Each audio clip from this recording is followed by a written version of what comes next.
Welcome to the Physician Wealth Med podcast. It's wealth medicine for doctors. If you're a doctor and you have no time, it looks like you found us just in time. This podcast is for all doctors who would like to work on their personal wealth, but do not have traditional hours to do so because they have no time.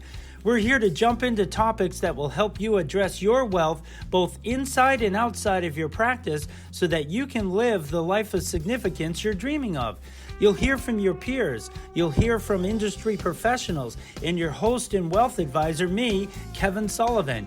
This is your time. Now let's get started with today's podcast.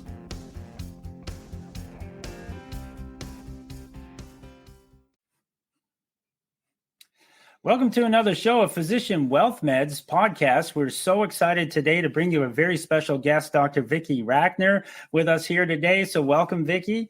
Thank you. Thank you for joining us today.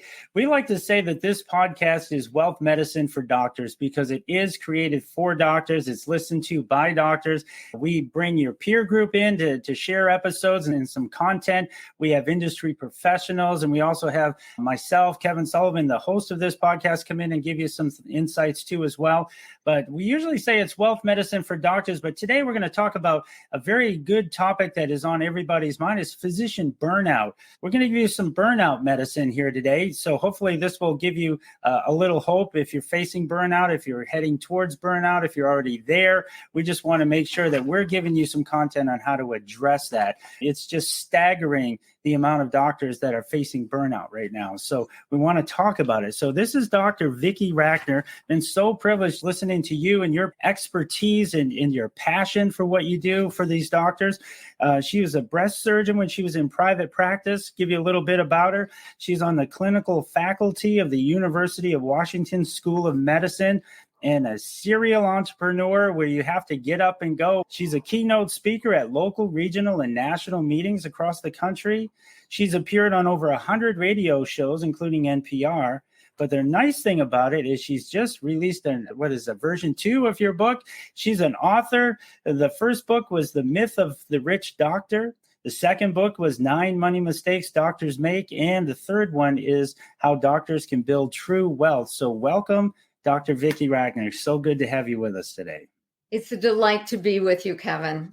Thank you so much. This is a topic that seems to, when you read the Medscape articles or surveys and you go through things, you're going, my goodness, is it really happening? Is it really that bad? And some of the top professions that you would think of, burnout, is just staggering what doctors face these days. So how can you cut through that? How can you work through that? And what are the signs and the recognition on all of that? So introduce yourself, and maybe you could just give us an opener on this whole topic from here. Burnout is a topic very dear to my heart. I have been there myself. If you are finding yourself burned out right now, you are having a human experience. It's completely understandable how and why you are burned out. But here's the great news. You don't have to stay there. There are a lot of things that you can do. Kevin, you just mentioned my book, my upcoming book about true wealth. And I think about true wealth and burnout as opposite sides of the same coin. Right. So in burnout, you get what it is that you want. Your life is determined by your values. You have some agency, you have control over your life. On the other side of the coin, people who are burned out think and feel, I don't got this. What's being demanded of me is beyond my reserves. I just don't have it. But the great news is that there are some very easy things that you can do to switch to that other side of the coin, to switch to true wealth instead. That's a good message of hope. If we're going to talk about this subject that's daunting, we got to give them some hope as far as how to deal with it, how to recognize it. I know, especially on a wealth podcast like this, is one of the things that could just be daunting is not knowing where you stand financially, not knowing where you're at. In today's world, no one should ever have to wonder if they're there, if they're on track for whatever financial goal that they have. So your book is very timely coming out for sure. I think that I know that doctors who are burned out, the number one thing that they think will make a difference in their life is more money. They see it as a money problem. If they have more money, their life will be better. And I definitely do agree that their money plays an important role in burnout, but not quite in the way that we think. So I'm always collecting doctors' stories. I personally volunteer to coach doctors who are burned out. And there is a free coaching service that's available to any doctor anonymously. We don't like the idea that doctors are actually ending their lives because of burnout. That shouldn't happen. And we're here to help make sure it doesn't happen. So I collect stories, and there are definitely things that successful, fulfilled doctors are doing and thinking today that separate those doctors who are burned out. Yeah. And if they could pick up any of those traits too and work them into their own lives, what do you think is it like a work balance thing, life balance? Is it finding something as a diversion to maybe give them something to look forward to after they get out of the office? Or are they tunnel vision? Where do you think that all begins to start having things close in where they start to feel that burnout? So I am going to use a brain model to give you my sense about what happens. So we have very ancient neural circuits in our brain. Homo sapiens have been around for about 300,000 years. And the number one job of the brain is to keep us safe. And so we've got a finely tuned amygdala, a danger detector. And when any information comes into our brain that there is danger out there, it sets up the cascade of physiologic changes that results in the fight freeze response, the danger response, whatever you want to call it. And what I believe is that, especially with COVID, our amygdalas are going off.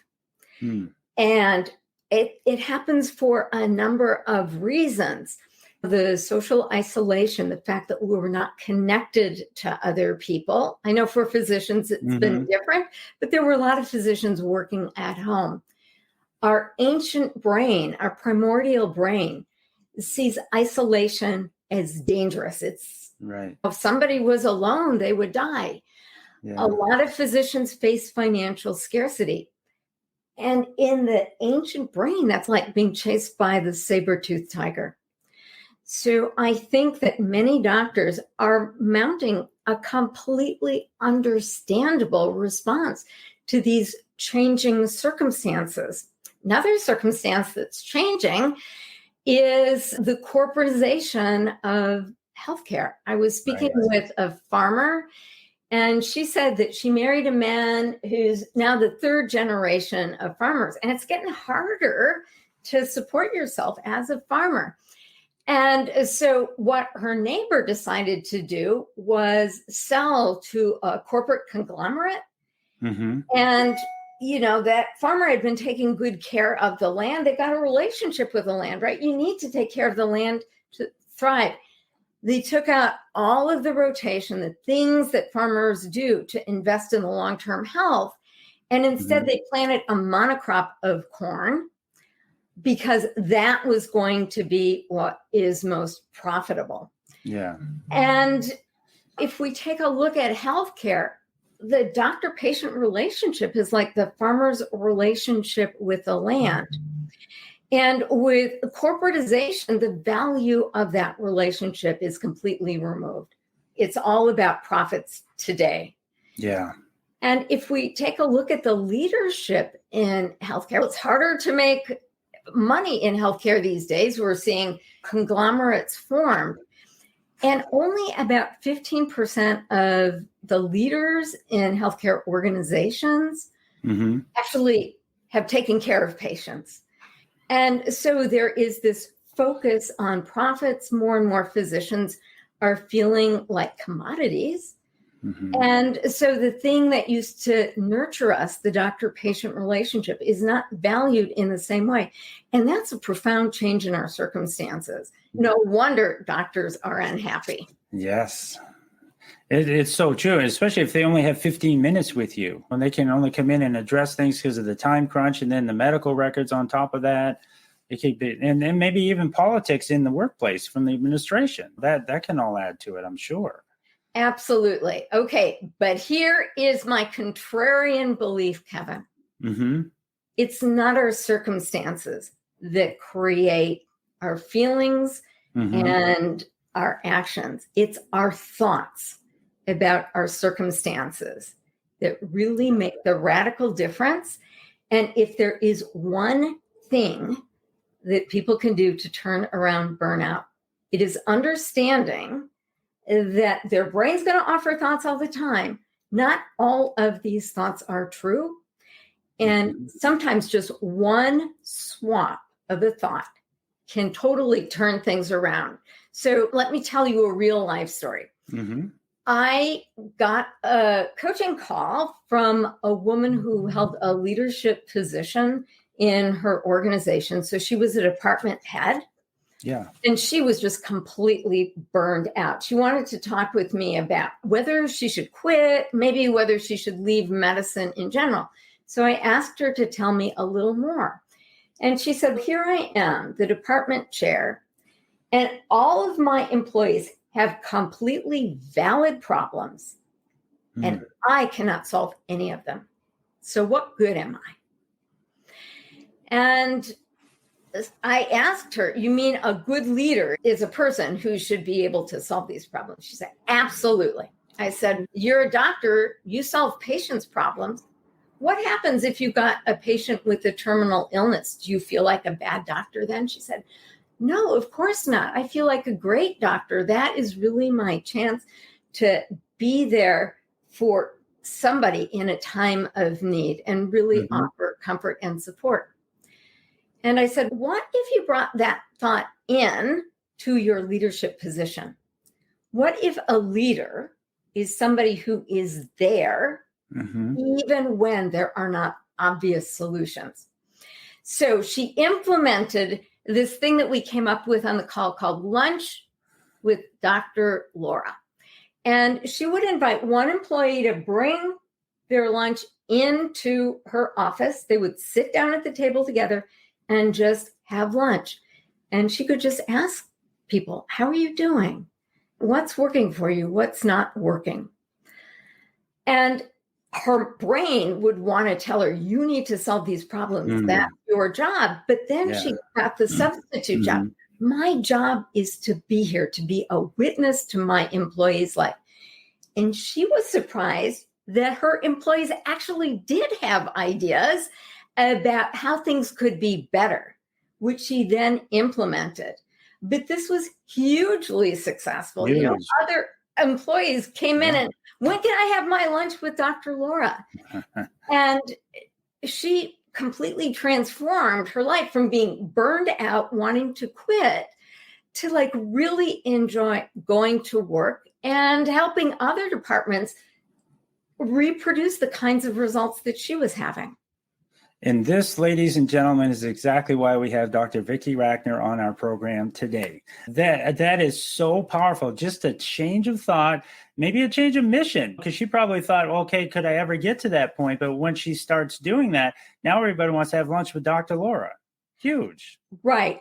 And remember, if she is thinking, I can't solve the problem, that's actually a dangerous situation, right? Right. If you don't have a solution, that can be dangerous. And that sets off the amygdala, which sets off the fight, flight, freeze response. And of course, when we're there, we don't have access to our prefrontal cortex where the solutions are found. So it's a double whammy. And just by substituting one thought, you can completely unravel that. That is so huge. So If a doctor finds themselves going down that road, your advice to them would be what? Just to try to get that other thought going at the same time? First, they have to suspend disbelief, because when I say it's not your circumstances that are creating your feelings, it's your thoughts about the circumstances that create your feelings. I know that's a big gap.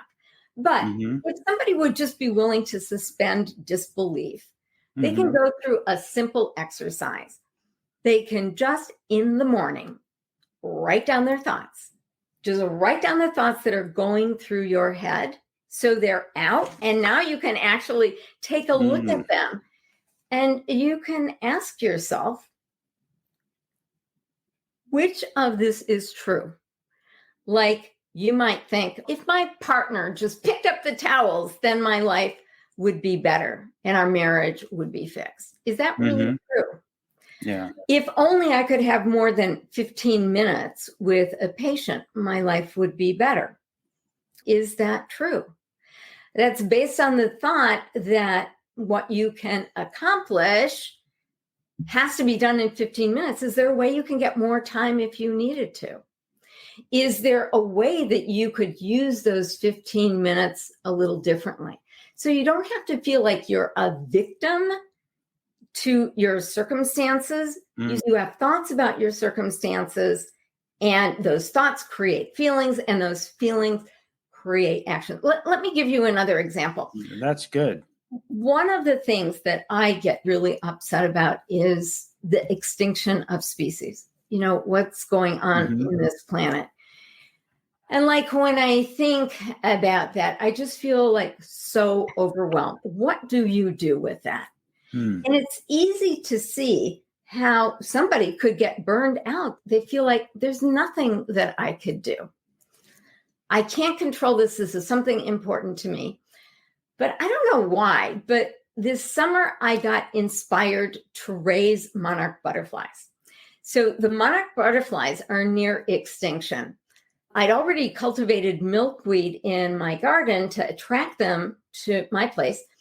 And it turns out that if you just let a monarch butterfly lay an egg on the milkweed, and that egg grows into a caterpillar, a couple of different stages, creates this chrysalis, and then emerges into a butterfly, only a very small percent, like maybe 10% of the eggs actually make it to the butterfly.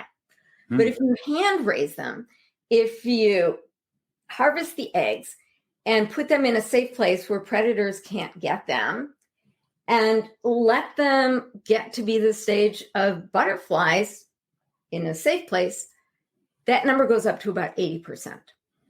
Okay. Wow. So how much can one person do, right? But it was something I could do. And it was so much fun.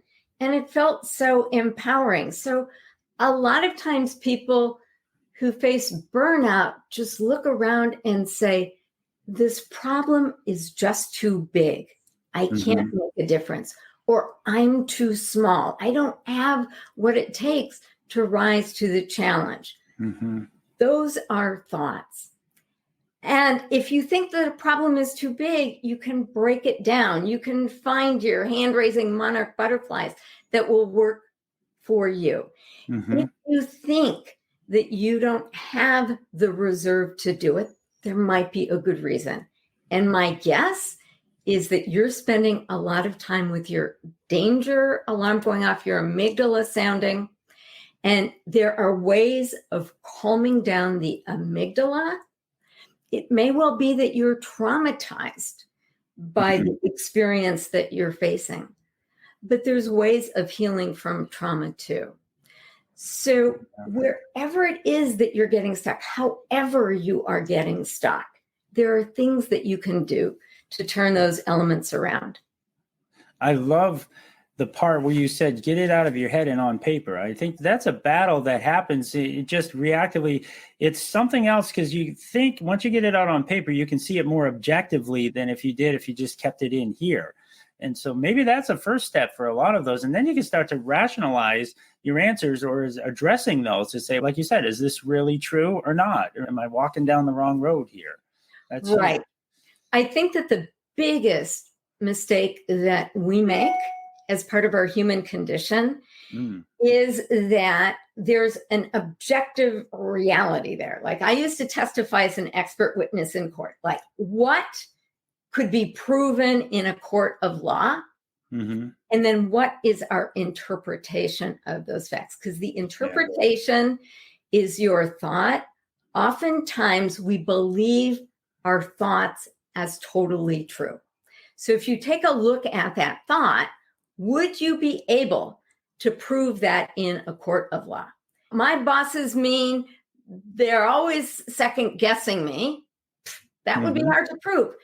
But if you could go with a specific circumstance, my boss said to me, I don't understand why you're taking so long. So everyone can observe that and agree on that. Everything else is interpretation. And oftentimes by changing the interpretation, which is a different thought, right? A thought is just a sentence in your head. Things look a lot different. It does. And I've often said this phrase, and I think we could maybe put it into the burnout category, is with every step of faith, the scenery changes, because you can't see it until you step. It's the kids play the video games these days or so, but if they make it to level 1, level 2, level 3, there's a whole different scenery. So as you put that step forward and maybe get it on paper, suddenly the scenery's starting to change. Or if you implement like Dr. Laura in that part, interviewing her employees, her scenery started to change. And then I think that could walk you out of it too, as you start to do these things. I love that, Kevin. And the interesting thing about thought work is it's like compound interest. Like, over time, you change one thought, and then it makes it easier to change that next thought and the next. And suddenly you're finding that your life is transformed because your thoughts create your feelings, which create your actions. And once you start the change, that momentum helps you get even to that next level, 3, 4, 5. Right. Yes, that's excellent. This is good. And doctors, as you listen to this, I hope you're really writing some notes down as we go through this, because this is powerful stuff. Sometimes it might seem that's too easy. What would you say to a doctor that says, well, that's too easy to write it down on paper? Would that really work for me? What would you say? What I would say is, might be right, but we all have blind spots. Yes. And there's a reason that we don't treat ourselves and we don't treat people that we love. And I just invite this person to just give it a try, maybe for the next week or two. This is a powerful habit, and it will raise your awareness about how you see and interpret the world around you. Absolutely. What else would you have to offer here? I want to talk about thoughts about money. Let's do it. Yeah. So I have interviewed hundreds and hundreds of doctors about their money stories. And after you hear enough stories, you start to wonder, what's the difference between people who build wealth, who have the freedom to do what they want to do when they want to do it, and the people who are struggling, the people who are stuck. And I have laid out 9 mistakes that people who struggle make. I have taken a look at the forces that shape doctors and their relationship with money. But if we are going down the path of the role of money in burnout, I'm going to argue that there are thoughts that are not serving you. And the major thought is that I don't have enough money, therefore I have a money problem that's solved with more money. All right, so there's a bunch of thoughts. Yes, that's true. Okay, I'm going to suggest just playing around with these thoughts and see what you think, see what happens. How about if money scarcity is a symptom? And the underlying cause, the diagnosis, is your money-related behaviors. And what if you connect the dots between your money-related behaviors your feelings, and your money-related thoughts. Mm-hmm. So here are some thoughts that can hold people back. Money creates my feeling of security. Money creates my feeling of being valued. Money helps me manage stress. Money doesn't do any of those things. That is so true. It's your thought about money that does it. Kevin, I'm sure that you've seen people who have lost fortunes. So what if you change your thought to money has a job, and money's job is making money? And the reason that you make money is that if you have this vision for your life, this vision of true wealth, where you're getting what you want, money helps you live that life in a bigger way. So let's say you had a cause that you were really passionate about. With more money, you could form your own nonprofit and bring that solution into the world.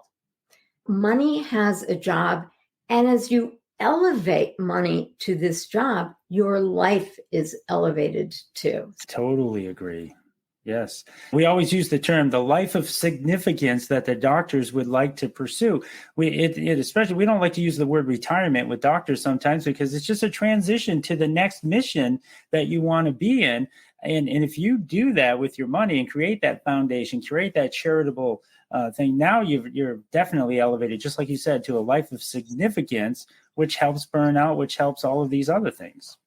Yes. The opposite side of the coin, true wealth and burnout, opposite sides of the coin. I think that one of the key transformations that we physicians can make is reinventing our thoughts about money. I remember eating at just a lovely 5-star restaurant in France, and I was with a man. And the menu that I got didn't have any prices on it, even though I was actually the one picking up the tab. And it was like the restaurant was saying, don't you worry your pretty little head about money. Somebody else will take care of it. But if you think about how we practice medicine, do we really know how much it costs when we order that procedure or we take somebody to the operating room? It's especially for boomers like us. We were making decisions irrespective of a patient's ability to pay. That was a strong medical ethic. So we don't pay attention to money, and it's kind of part of our culture. And I think that the single way that many doctors can change the trajectory of their life is to take a look at their relationship with money and reinvent it. You have all sorts of stories about money, what the meaning is, what the purpose is. And if you could just take a look at those thoughts, if you can write down your answers to the thought, the meaning of money is, I believe that money is scarce or abundant. Think about the stories that you originally were told about money. What did your parents teach you about money? And all of those are thoughts, and all of those thoughts can be changed in service to this higher purpose that you were just describing, Kevin. That is absolutely excellent. And then if you do some charitable things like that too, you get tax deductions that go with it, and you can direct where it's going anyway. So it's got a double effect that way too. Oh, let me just say right now that most doctors are paying too much in taxes. Totally. They are taking their information to a CPA who often takes a look at what happened this past year and says, here's the taxes that you owe.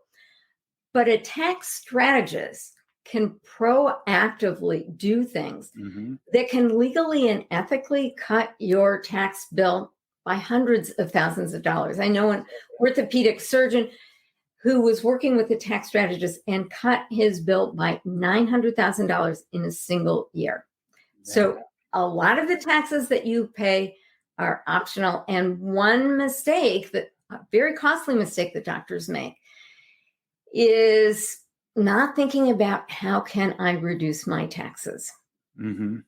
We did a podcast on that, how to navigate taxes with precision on those very strategies. And you can't cover everything in one podcast, but we introduced some of those concepts to them. So that's been well received too as well. But any final thoughts that you would have here today before we wrap this up here?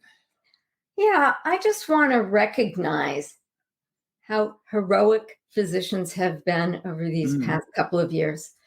Despite our traumatic circumstances, you're out there serving patients.